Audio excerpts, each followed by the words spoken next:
बेटे definite integral which next topic आप करते हैं first fundamental theorem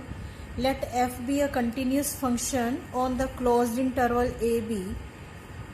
let ax be the area function then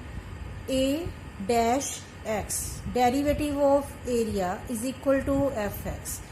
तो असी पढ़ के आए हैं भी जो इंटेग्रल होंगे वह की होंगे एंटी डेरीवेटिव तो a dash x derivative of area is equal to fx in the closed interval a second fundamental theorem let f be continuous function defined on ab and f capital F be an antiderivative of f then fx dx integral of fx dx from a to b is equal to antiderivative है तो it means कि it equal to capital fx from a to b तो बेटा जो असी ये limit fill करनी है पहला अपर लिमिट फिल करनी है माइनस लोअर लिमिट करनी है ਇਹਦਾ आंसर आ गया एफ बी प्लस सी असी कॉन्सटेंट लगाने होंगे माइनस लोअर लिमिट जो असी फिल करांगे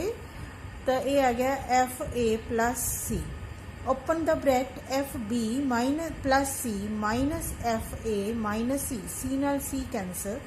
सो integral of f x d x from a to b is equal to f b minus f a दस द आरबिट्रेरी कॉन्सटेंट डिसअपीयर्स तो जो इस तरह के क्वेश्चन होंगे ये असी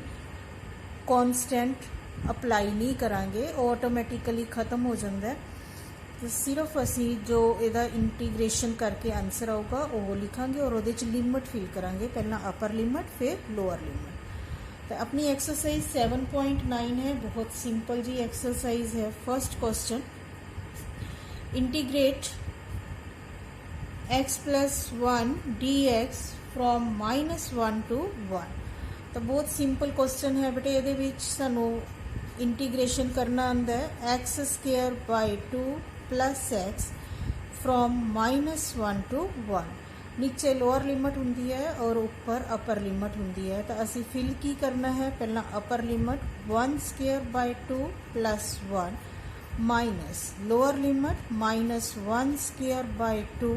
plus into -1 it becomes 1 the square 1 by 2 plus 1 minus 1 square 1 by 2 plus into minus 1 by 2 plus 1 that is equal to 3 by 2 minus 1 by 2 minus 1 that is equal to minus half so 3 by 2 plus half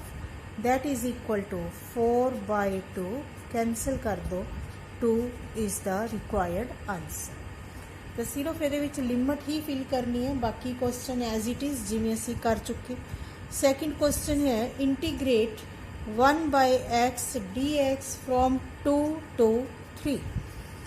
तो 1 by x का अपने को integration होंगे log x limit है 2 to 3 limit fill कर दो log 3 minus log 2 it becomes log 3 bye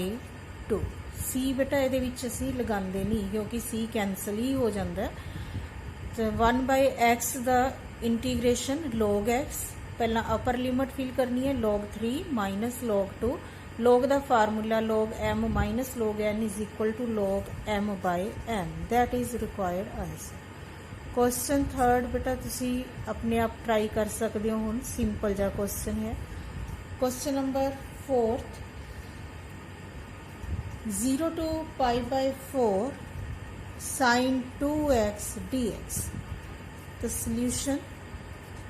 0 to pi by 4 sin 2x dx the integration sin the integration होगा minus cos 2x और डेरिवेटिव 2x का derivative 2 from 0 to pi by 4 minus half बेटा असी बाहर लिख लेने it becomes cos 2x 0 to pi by 4 minus half cos पहला upper limit 2 into pi by 4 x नु फिल करना है minus cos 2 into 0 minus half cancel cos pi by 2 minus cos 0, it becomes minus half cos 90 0 minus 1, that is minus into minus plus half. ये अपना answer आ गया। ऐसी तरह ही question number 5 है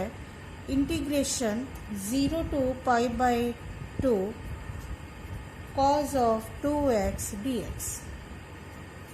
the cos of 2x the integration है sin 2x upon 2 0 to pi by 2। ਜਦੋਂ ਬੇਟਾ ਇਹਨੂੰ ਸੋਲਵ ਕਰਾਂਗੇ ਹਾਫ ਨੂੰ ਅਸੀਂ ਬਾਹਰ ਲਿਖ ਲੈਂਦੇ ਹਾਂ, ਕੌਨਸਟੈਂਟ ਹੈ 0 to pi by 2। ਤਾਂ ਪਹਿਲਾਂ ਅਪਰ ਲਿਮਟ ਫਿਲ ਕਰਦੇ ਹਾਂ, sin 2 into pi by 2 minus sin 2 into 0, 2 cancel, it becomes sin pi minus sin 0। sin pi the value 0 ਹੁੰਦੀ ਹੈ ਬੇਟਾ, ਤੁਸੀਂ ਇਸ ਤਰ੍ਹਾਂ ਵੀ ਇਹਨੂੰ ਫਾਈਂਡ ਕਰ ਸਕਦੇ ਹੋ 180 degree minus 0 degree. Second quadrant sine positive change होना नहीं, it becomes sine 0 the value 0। So half 0 minus 0 it becomes 0। Question number 6 integration of ex dx from 4 to 5। तो बेटा ex का इंटीग्रेशन ex ही होंगे, दैट इज ex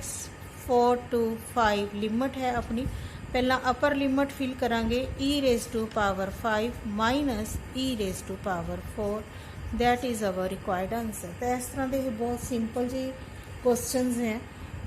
सिंपल फार्मूले ही है जो तुसी अपने आप अप्लाई करके इन्हू सॉल्व कर सकते हो ईजीली। नाउ वही question number do question number 7 integration of tan x dx from 0 to pi by 4। tan x the integration ਹੁੰਦਾ log of secant x from 0 to pi by 4, it becomes log of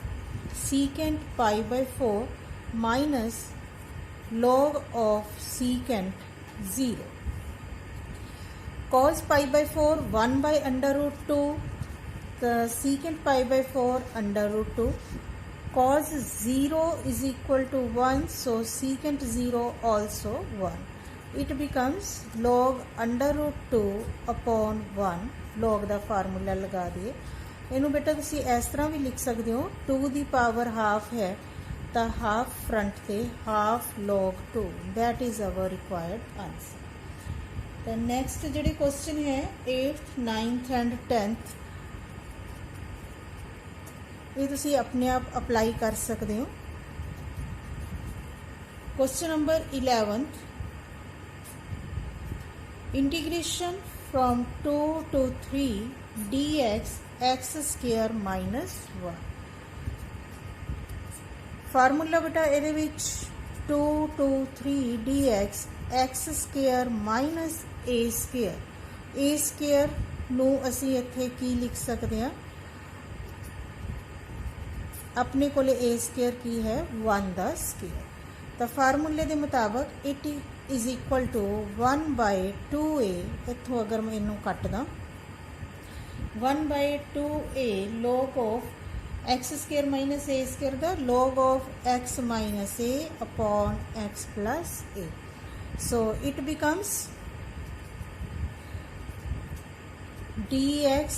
x square minus 1 square 1 upon 2 into 1 log of x minus 1 x plus 1 limit 2 to 3। Limit ये fill कर दो 1 by 2 log 3 minus 1 upon 3 plus 1 minus log of 2 minus 1 2 plus 1, half common, it becomes half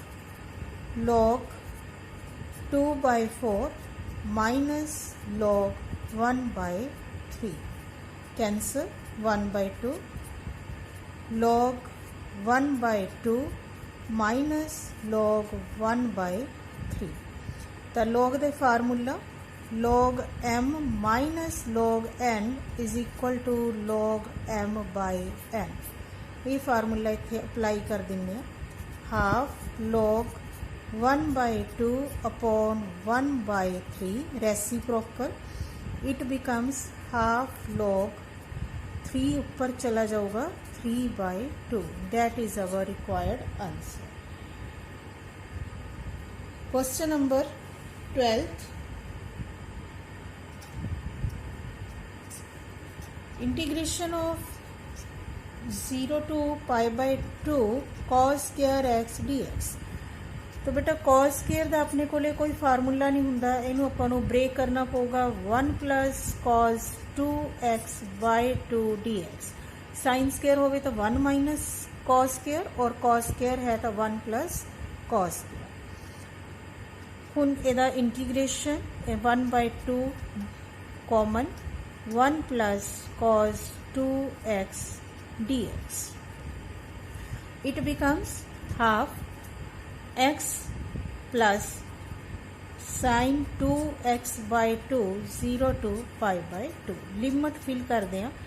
π/2 plus 1/2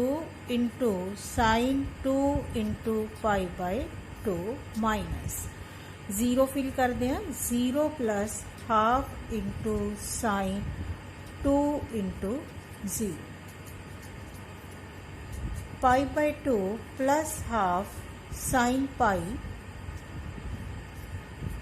minus 0 plus half into sine 0 की value 0। Half π/2 plus half sine pi की value 0 हुणे असी find out की सी, minus 0।